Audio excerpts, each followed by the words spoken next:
In this video, we'll start to learn about different operators that allow us to compare values. So far, our programs have just been running sequentially. We can print things to the screen like a nice stick figure, we can compute things, but as we make our programs more complex, we're going to want different things to happen based on different inputs. So to do that, we're going to need some different comparison type operators. So we're going to use this example.c file.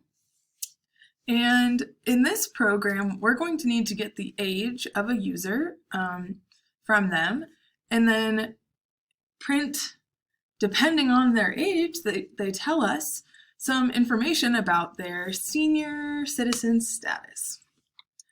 So to start off, let's just get our age from the user because we're going to need that. So to do that, let's ask them for their age. Please enter age. And we need our semicolon. And then we'll use scanf to assign that. So let's just assume it's going to be an integer. And we'll assign that to the variable age, and as we've seen, we need to use the address of operator here to actually assign that value to the variable. So now we're going to have this age variable set.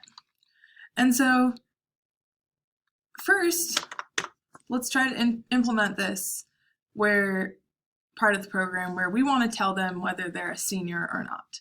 So to do that, we are just going to use our relational operators. So we have greater than, less than, greater than or equal to, and less than or equal to. So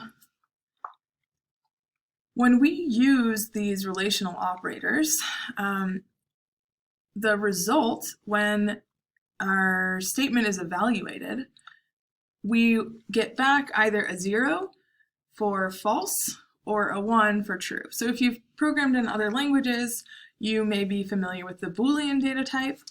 I think originally C didn't have a Boolean data type. I think we can get one through an include statement like this, but for now, just to understand what these operators are doing, we'll just use what's returned to us. So that's either going to be a 0 or 1.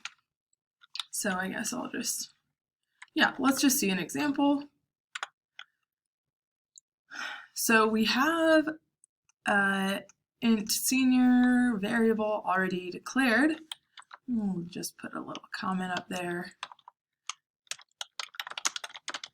just to remind us of what those are doing.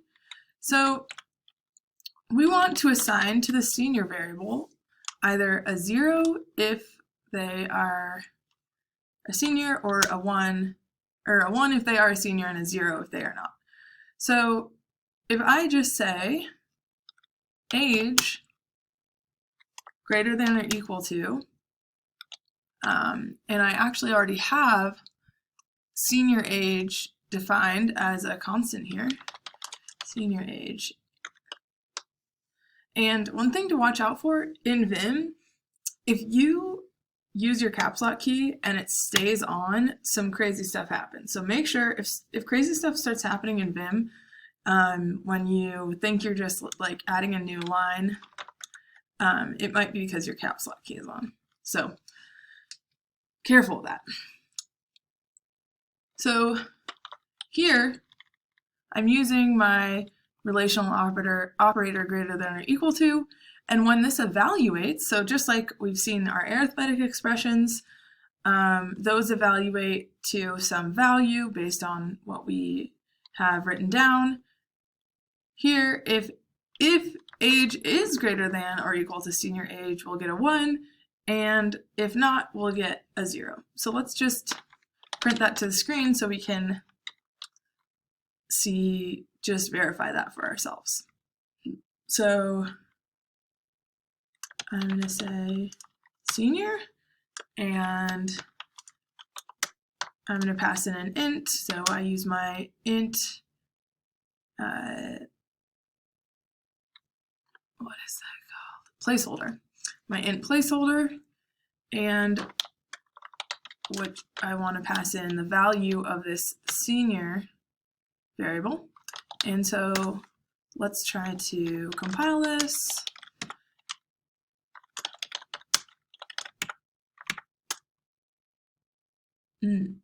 We have some warnings, but let's just ignore those for now, actually.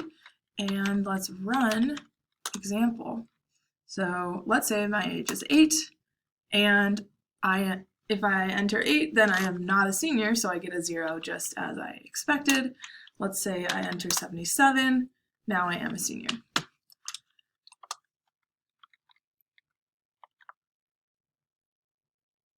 So another type of comparison operator that's going to be really useful for us is equality operator. So checking whether two values are equal, whether they're not equal. So this is equal, this is not equal, and then this not operator just gives us the opposite of whatever we have. So here I want to print whether the age that was entered is exactly equal to the youngest boomer age. So I'll just make this a little bigger. So I said that the youngest baby boomer is 57. So I'm going to have my youngest boomer variable be assigned to the result of age is equal to boomer min. So this is really important, right? We have our assignment operator is an equal sign, but our equality operator is two equal signs. So make sure you keep that straight. And then again, let's print this out.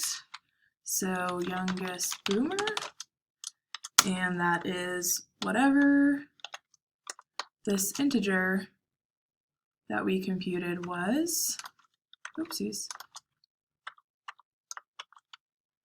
Youngest boomer. And now let's see this run. Compile it. We're still not using our boomer variable because we haven't implemented that yet, but I think we're good. So let's say I do enter 57. That was my youngest boomer. I'm not a senior, but I am indeed a youngest boomer, the youngest age of a boomer. So let's try 58. So we think we shouldn't be a senior. We're still less than 65. But we also shouldn't be the youngest boomer because we're not exactly equal to 57. And we got 2 zeros, that's great. Now, let's go back into our file and try to implement this thing right here where we want to print whether we're a boomer at all. So we have a boomer variable, and I would like to assign boomer to be whether my age is what? Greater than boomer min. Oh, greater than or equal to, actually. Greater than or equal to, I'll just scooch this up, boomer min. And so it has to be greater than boomer min, and my age needs to be less than or equal to boomer max. And so now I can print this boomer, and I'll just print whether or not I was a boomer. And let's try this. We gotta compile it, and now let's run it. So let's say I'm 77. So this should not be a boomer, but should be a senior. So it is a senior. It's not the youngest boomer, it's not 57, and it's actually not a boomer at all because it's too old. The oldest boomer is 75. Now let's try 74. So I should be a senior. I'm not the youngest boomer, but I am a boomer. So those are the logical operators that we're going to cover today: relational, equality, and logical operators. One final thing that I want to show you is the idea of operator precedence. So, you know, when you're evaluating a math formula, you know that exponentiation comes before multiplication, and multiplication comes before addition. You have to evaluate those in the order of their precedence. And those are just rules that we made. Same thing with programming languages. There just have to be rules about what goes first. And if we want to know the operator precedence, we can look at the C documentation here. So here's just a table listing all the precedence of all the operators. So we haven't learned all of these, but we will learn a good number of them. So if you've programmed in C before, you might know this plus plus and minus minus, where we increment or decrement a value, a variable. That is, we see the highest precedence. But we have in this class seen function calls, right? So calling a function has the highest precedence. We see that